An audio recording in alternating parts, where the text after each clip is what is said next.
Welcome back to Pause to Unedit Yourself, a podcast where reflection meets transformation, where we explore the art of becoming one intentional pause at a time.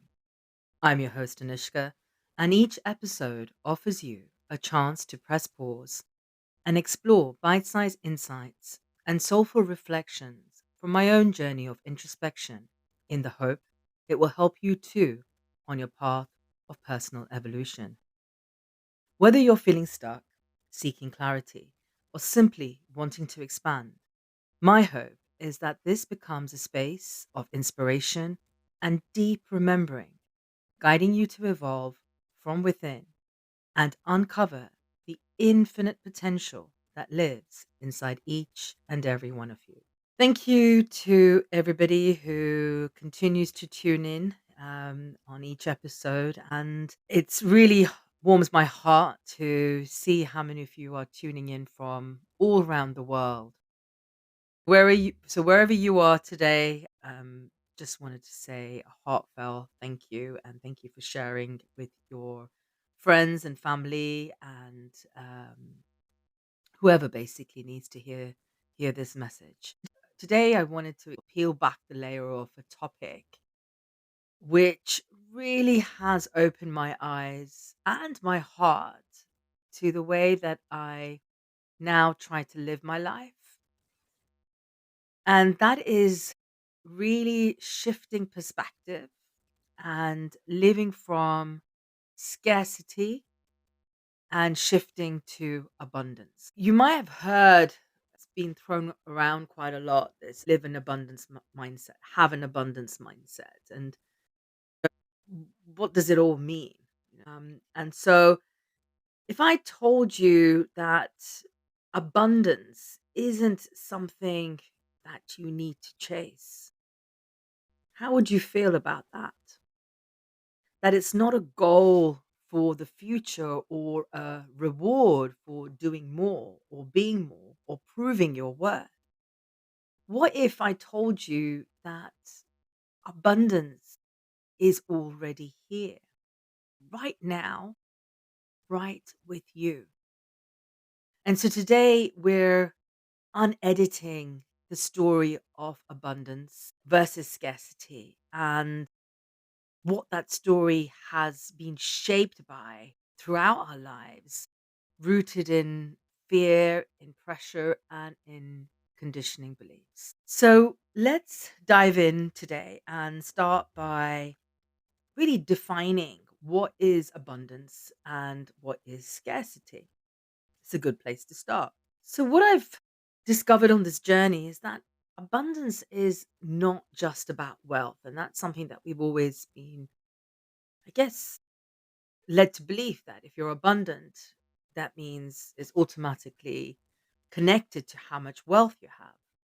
But in reality, it's a frequency, it's a vibration, it's a way of being. It's this deep, deep inner knowing that everything I need is already here. And when we talk about achieving abundance, it's not something that we create because abundance already exists all around us and within us.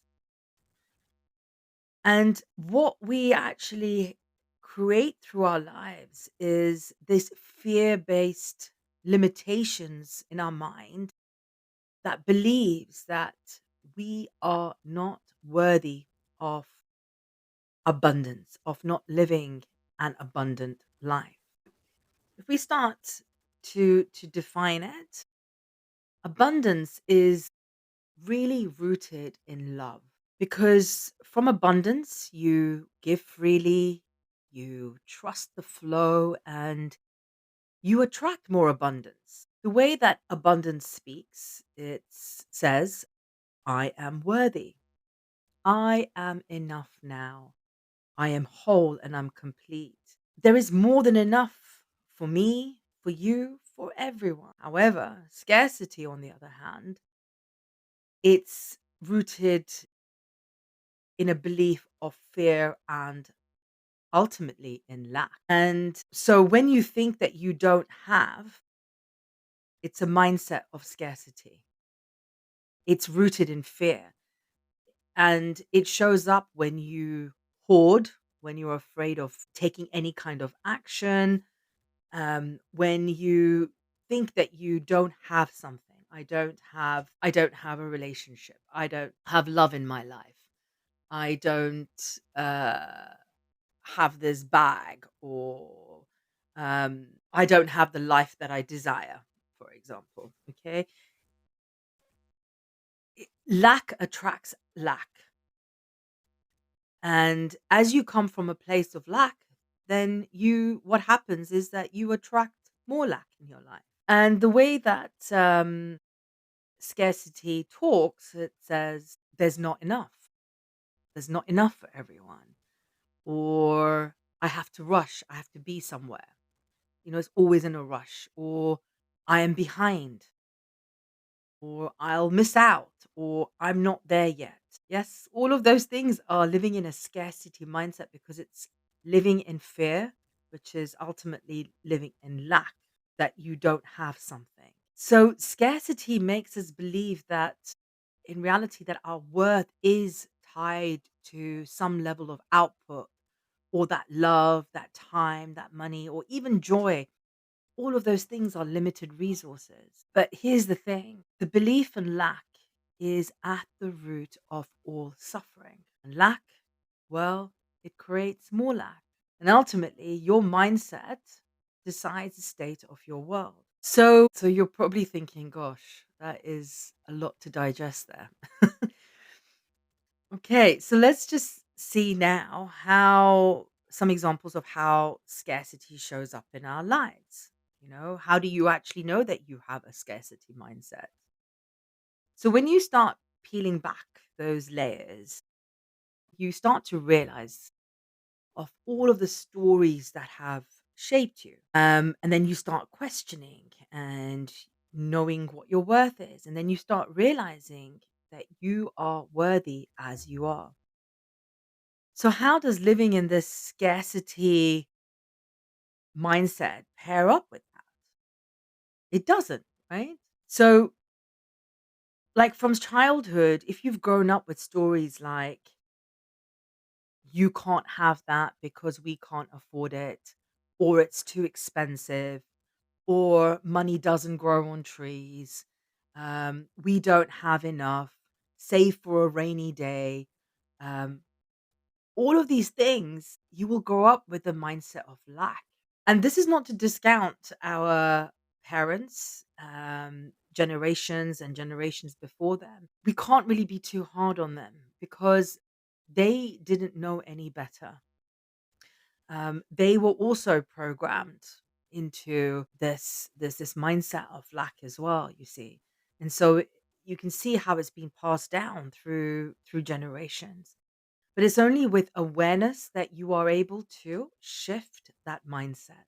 So if you notice that you're in a constant rush and you start to say things like, I need to, I have to, I should, or if your body feels tense, your mind is spinning, your breath is shallow, that's all the frequency of these beta brain waves that's signaling the body we are not safe.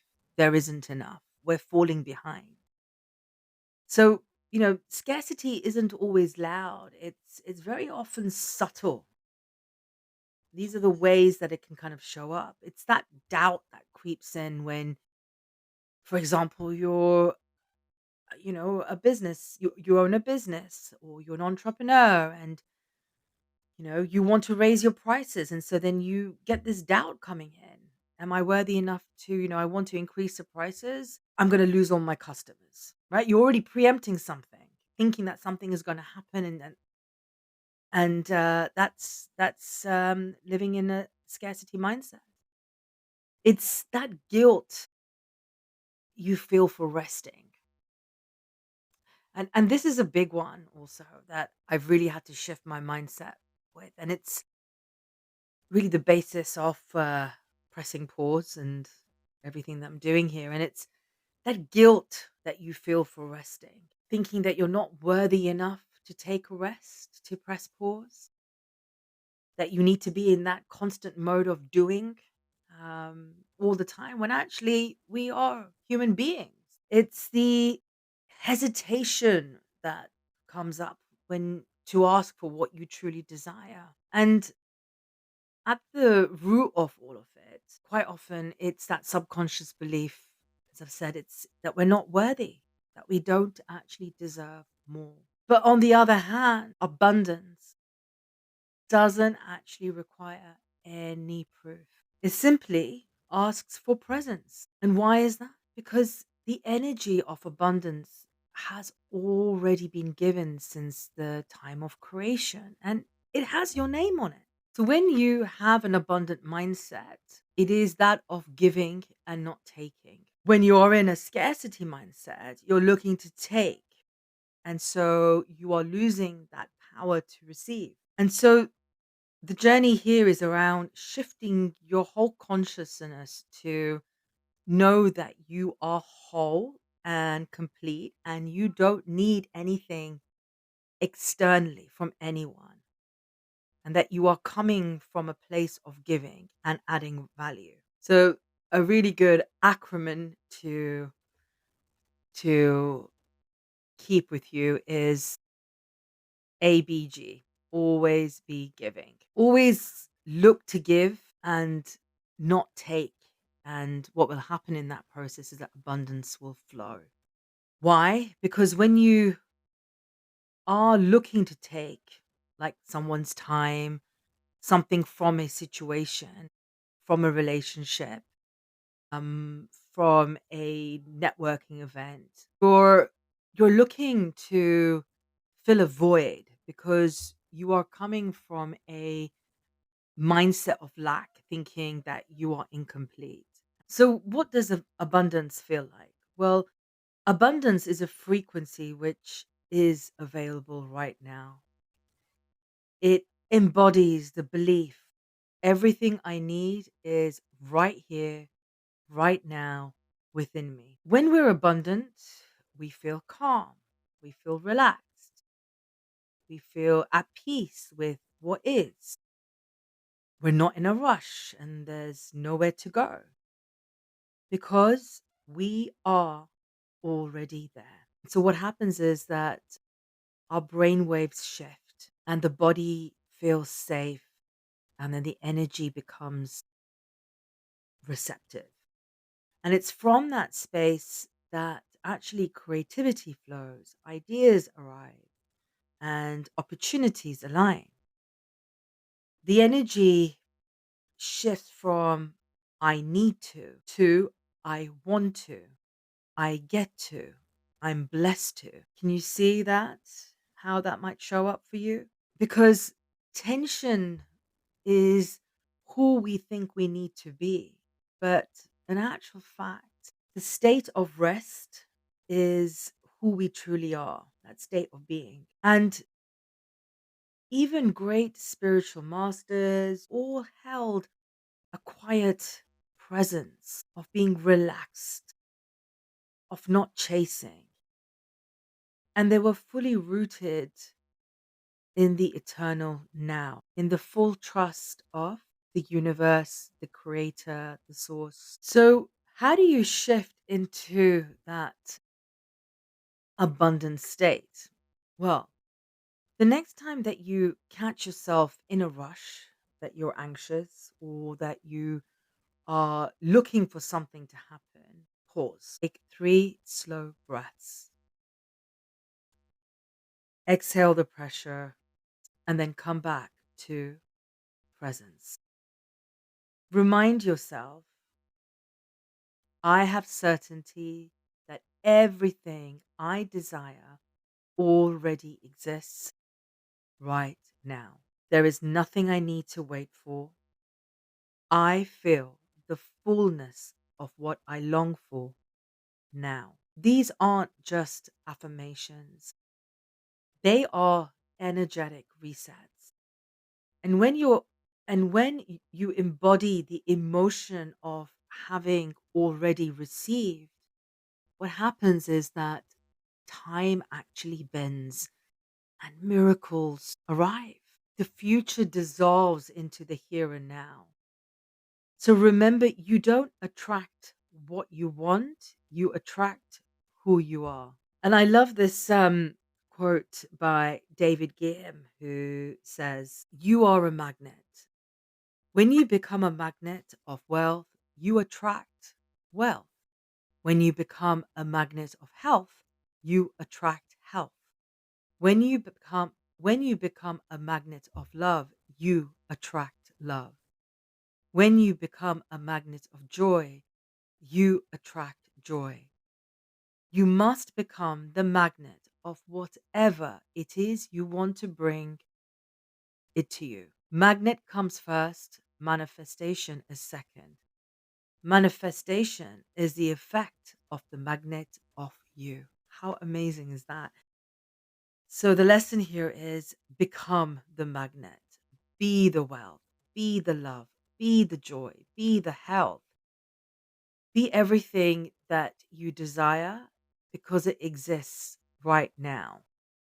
Because energy, it doesn't lie, and energy is everything. So remember that you don't attract what you want, you attract who you are. And 90% of your thoughts are habitual. Your actions control your results. And what you focus on is what you will get back in abundance. Your thoughts, words, and emotions, remember they are all energy. And so your reality is a result of that energy. And so here's what I want to leave you with today. You are not here to chase abundance. You are here to become it. You don't need to control the outcome. You only need to align with the frequency. Listen to others, but always ask, what is true for my soul? Abundance is not a future goal, it is a present state. And the more that you root into now, the more you become a magnet for what is meant for you. So I invite you now to pause, take a breath, and ask yourself, where am I operating from lack? And how can I shift into abundance? Sit with that. Notice where you're rushing, where you're doubting, where you're waiting for something to begin, and then gently, gently come back to now, to source, to the truth of who you are. Because your only purpose is to be you. Be unique. Just be. Thank you for tuning in. Your time, as always, is valuable. It's the most precious commodity. So, thank you for being here and sharing the space with me. And thank you for pressing pause and choosing to journey inward and daring to become the highest expression of yourself. As always, I use these episodes as reminders for myself, like mini guides that you can refer to whenever you need a check in with yourself for a moment of recalibration. So do feel free to save them, and please do feel free to share it with someone who might need a reminder. And if you haven't yet already, please do follow the podcast so you never miss a moment of pause. See you on the next episode.